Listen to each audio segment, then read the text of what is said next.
We need to teach our kids that we are God pleasers, that God wants us in the moment, in the present, that he wants us in the community that he's given us, and not world pleasers.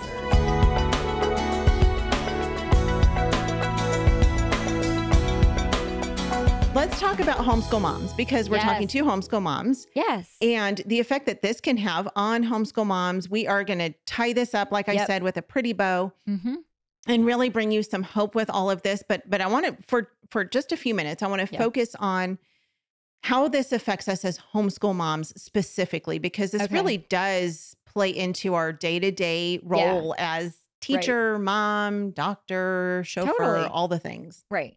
Well, I think, we talked about it, the pressure of I think here's what I want to remind homeschool moms. You left the box. You pulled your kids out of the box of the public school, right? So that you could freely homeschool them uniquely to who they are, uniquely to who your family is, unique to what your home is like. And then I think then we get on social media and we're like, oh, I like her box. We're now going to shove our entire family into that person's box because that's how they do it. And I find myself in that same position. I'm like, oh, I love that. And it doesn't mean we can't gain things, but just make sure that you aren't leaving one box to shove your kids into another box, this social media homeschool box.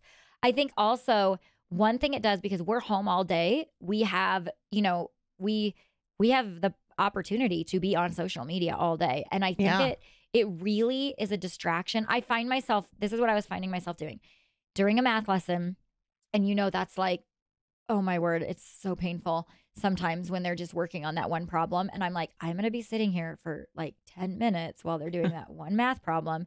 And so then what I would do is I'd grab my phone. It was so easy. It was right there. And then I would start scrolling and looking at everything else, all the pretty things out there, right? And then my kid would be like, Mom, I need help with this. And I'm like, okay, hold on. And I was so fragmented and I was doing so many different things and I was so distracted that everything actually ended up taking longer because my focus wasn't where my focus needed to be. Right. And when I did the simple step of during school hours or during whatever hours, my phone is off because it's a temptation. Or what you did is I just took social media off my phone.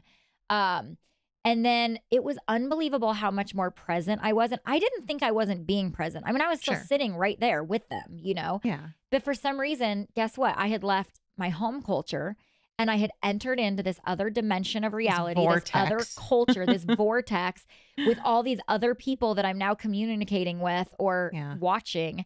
And my mind and my heart were so fragmented that I wasn't present, even though I was present. And I think as homeschool moms, that's where we really struggle. And so, some practical things. One, I fasted from social media and you pick your chunk of time. And you know what I found fascinating is when I came back to it, I was so bored. I was like, this is so boring. Like I used to get so drawn in and I'd watch all the reels of this person. And then I'd want to look up all the things they were telling me to look up.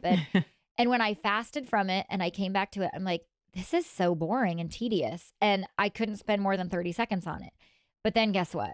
Then I would spend the 30 seconds and then I found myself right back into being sucked in to this addiction of social media again. And so I think we really need to check ourselves with fasting. I think we also need to give ourselves, another technique is hop on for X amount of time a day, pick it, 20 minutes at this time of day, and then go look at your red bubbles, which means the things that you need to get back to people. Because people do now communicate through Facebook Messenger. Like it's like texting. You get red bubbles?